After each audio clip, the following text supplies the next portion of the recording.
asking, I get emotional sometimes because I know for a lot of people, you come to an event like this, I proved it to you, a little bit of coaching, went a long way. The audience, I mean, guys, are you BSing or did y'all really notice some changes with a little bit of coaching? This was very beneficial.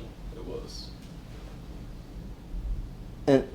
And so we proved it, we agreed, we saw it with our own eyes. And not to get spiritual, but Jesus performed miracles. It depends on your beliefs. Now, we have all kinds of beliefs and religions in our boot camp experience. So we accept everybody. We're all one big happy family. But Jesus, I believe, performed miracles right before their eyes, and yet still people wouldn't take action.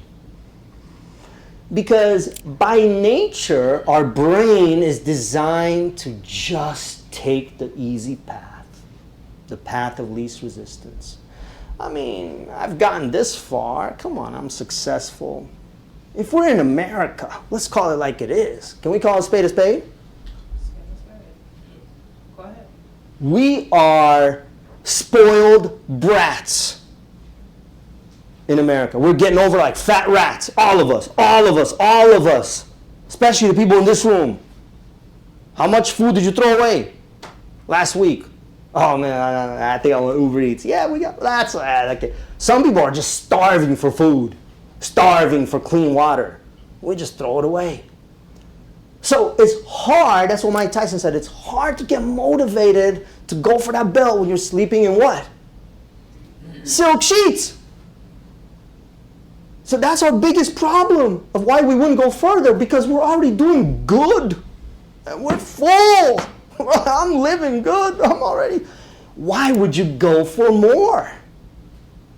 So that's what I want to know from you. Why would you go for more? Why not just settle for good? You're good right now. You're good. You're good. Come on, let's call it like it is. You're actually doing pretty good. Why would you want to go for great when good is already pays the bills and gives me way more of everything that I need? Why would you want to go for great? I'm asking you now. I want to know from you, do you even want to go for greatness? Do you? Do you really? Why? Why? Why? Because good's doing it. Good's giving me everything I need, really. Good is not enough. Why you say that? Because I don't have limits. Like, good is like here. That's setting a limit. I don't align with that. No? You want to go for greatness? I am greatness. I just need to more so develop more of the identity shift, you know, like in that space, like being there. It's like, okay, I'm great at a lot of things, but there are more things that I can heighten my greatness with. So that's really my goal. You know, I don't want a ceiling. I'm in a space where I'm creating ceilings for myself. So good is a ceiling, you know, that is a ceiling, and I'm like, okay, I've reached that. So, what's next? Yeah. Why? Anybody else want to go for greatness? Yeah. Why? Why? Like, I'm genuinely asking. Like, I'm genuinely asking. Why would you, when good's been working so far? Is good really working? Is it? Like, What do y'all think? Is it really working? What do y'all think? Money's one form of wealth. But it's not just the money. What else is there? It's the mentality. Influence, yeah. Serve others. Yes. Yeah. Impact? Impact, yeah. Definitely impact. Intention. I think too, just internally, you know, like I feel like just like, well, for me, like I know I could be doing better, and I feel like that's something, you know, when you know that you could be doing more, I feel like it's always something that's always gonna, I don't want to say bother you, but it's always gonna be in the back of your head, you know, knowing that you could be doing more, right? So that's kind of how I think about because I know that I could be better, right? And not that, but you know, the road is competitive, right? You know what I mean? You have to be the best. You know, if you're going to be, you know, especially working in real estate, it's very cutthroat. You know, you have to be the best. You know, so that's just business, period. Yeah. Just the way it is. So. Yeah, it's competitive. It's a little bit of mental bandwidth in your mind. There's some conflict going on of knowing you could have left it out on the table. You could have left it out on the court, but you just kind of held back. At the end of the day, have you asked yourself, what is it that I really want to do here on this earth? Besides money. Like, what am I really chasing? Okay, impact. But let's boil it down to, we're all chasing progress. We're all chasing a feeling. I want that Porsche because of the feeling. No, it's because I get all the girls. Okay, but what it's still a feeling. You get all the girls, it's a feeling. Everything comes down to a feeling. And so what I try to do inside my classes is create a feeling where time stands still. Because I feel like a lot of us, we're sick and tired of the status quo. A lot of us, we've been through good. And we're like, man, it's kind of boring. I'm sick of the scrolling. Just get on social media, okay. I'll get on Netflix, yeah, okay. I don't know, go to a restaurant, okay, yeah. Okay, but like, what else is there? What else is there? I'm here to tell you that from what I've studied about greatness, when you walk around with zero self-consciousness, you feel like you're on heaven. And the greats, they have a vibrational energy to them where they feel good almost all the time. Why? Because they're so locked in. Their spirit is locked into their purpose. And how many people would like to feel good more often? I like to feel good all the time, so yes, definitely. And how many people would like to do it naturally to where you don't need drugs, you don't need alcohol, you don't need anything to get you there. Right. You just have your spirit and your purpose and emotion that fuels you in that direction. How many people would like to walk into a room and be the source of good emotions? We all have mirror neurons. Guess what? A lot of times, you're giving people the ability to be themselves just by you being yourself. By you going up there and being expressive and showing your true personality, not a fake version, not a holding back version. And I'm not saying you always got to be rah-rah, seminar style, 100, X loudness. I'm not saying all that. But I'm saying like there's zero self-consciousness holding you back. You're just being you. And when you do that, it gives people the freedom of expression. Because they see you being like that, and telepathically they pick up on it through mirror neurons, and then they start to be more free. So you become that liberator in every room that you walk into. Who else is you playing small in terms of your speaking ability? Who else is this impacting other than you? Legacy, generation, your community, people around you, your family, your friends. When you become that version, you raise the bar for everybody else. You think one person can't do good? Don't underestimate yourself. Did Martin Luther King change the world? How about Mother Teresa? One person, don't underestimate what one person can do. If these people can change the world, do you think that you can change your world, your small little world? How would your world be different? How would your life be different if when I asked you the question, how do you rate yourself on a scale of 1 to 10, you said 10, and you meant it. You really believe you're a 10. You're not comparing yourself to anybody else, but you're being the 10.0 version of who God created you to be. How would your life be different if you were a 10?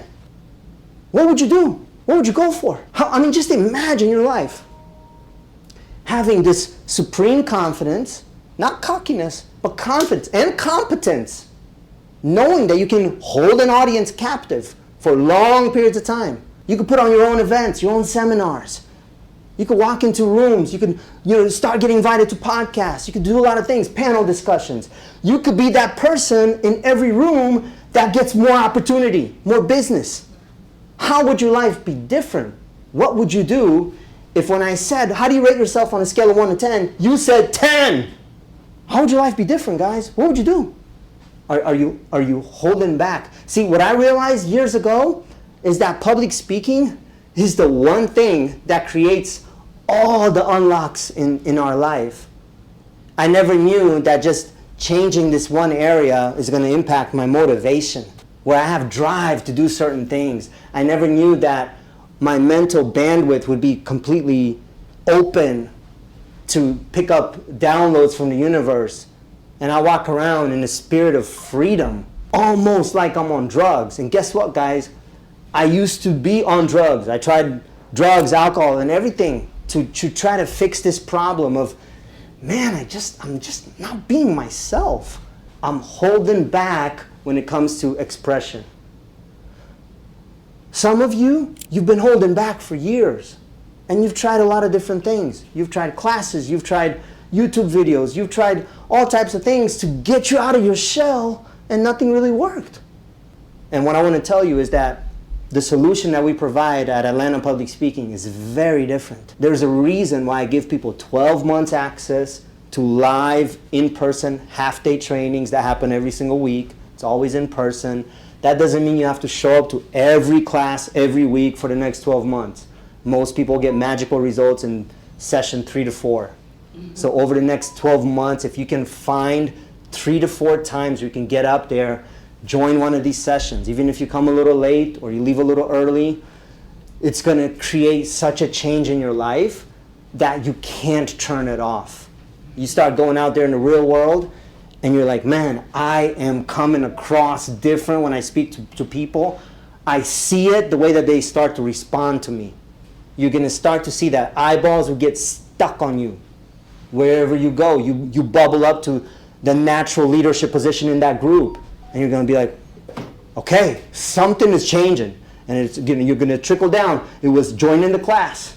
That's what created all the changes. Joining this class is going to change how you present out there, how you speak out there, and the level of confidence that you're going to have. And I proved it to you.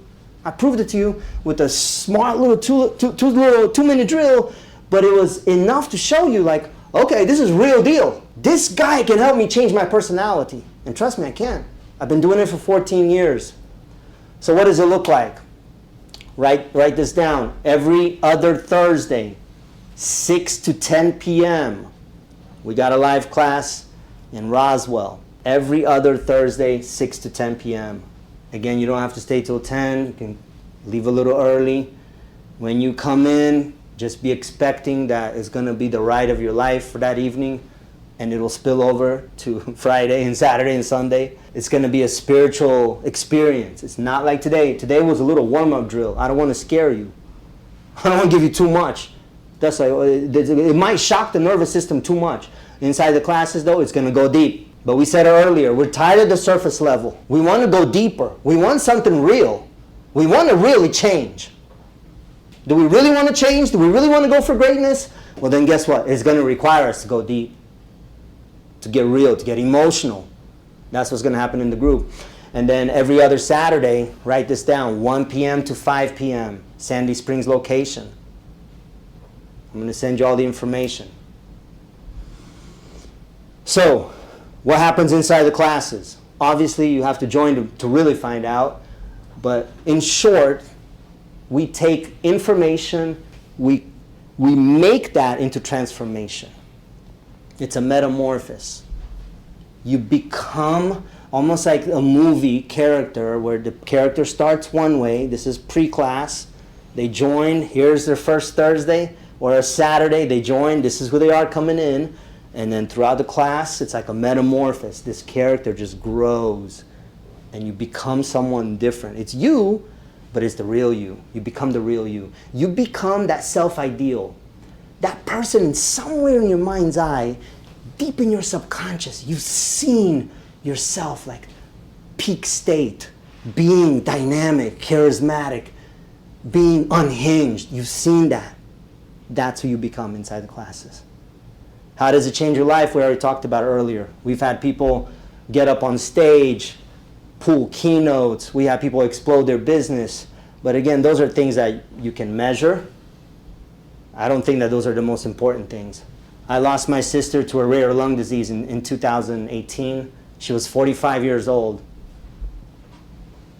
I think the biggest thing that you're going to get inside the classes is that it's going to get you in a state of taking action. Because you probably heard the saying, tomorrow's promised to no man. Hell, today's promised to no man. Today's promised to no man. So we don't know how much longer we have here on this earth. If my sister got a chance to live an average life, she would have lived, I don't know, 76 years old. That's not a lot of time. You think about how quickly the summer of 2025 just came in and it went. So my sister would have had another 38 summers left on this earth. That's it. That's if she got a chance to be average. She didn't. There's no guarantee that you're going to be average. Like, there's no guarantee that we're going to make it to 76. And a lot of times we just kick the can down the road because of comfort, because we're already fed, we're doing good. But sometimes we rationalize ourselves to believe that, I don't want to spend. Poor people, and I'm not talking about money poor, I'm talking about mindset poor. Poor people always ask, how much does it cost? How much does it cost? How much does it cost? Rich people always ask, how much is it worth? How much is it worth? How much is it worth? Because people that have a rich mindset, they know that they could take an opportunity and create massive ROI in every area of your life. And so they when they see an opportunity, they make quick decisions. Who's ever read that book, Think and Grow Rich by Napoleon Hill? Napoleon Hill, he talks about leaders in all walks of life. They decide quickly, what's the word? Quickly and promptly. That's the major reason that they're leaders. And he says that most educational systems, they don't teach nor encourage the habit of definite decisions. It's not being taught. And so I decided years ago, I said, hey, if I could teach this lesson, I'm going to do it the best I can. And don't mistake my passion for pressure, but I want to create an opportunity here for you to sell yourself on the best years of your life. Because we don't know how much we got here on this earth. And so what I want to do is I want to create an invitation for you to take action. And yes, I'm going to try to bribe you. Because I know how good it is on the other side. I've been doing this for 14 years. I've changed so many people's lives when it comes to speaking. Everybody gets results in my program. There's not one special snowflake. Well, you don't know my story. You don't know my childhood. I've seen it all. When people shed tears right inside of class, it doesn't matter. I've seen it all. Nothing scares me. We're going to get results. You're going to get results, for sure. But I know the highest chance for me to reach you is going to be right here in this room. Because as soon as you step out there, digital dementia. We got the attention span of a goldfish.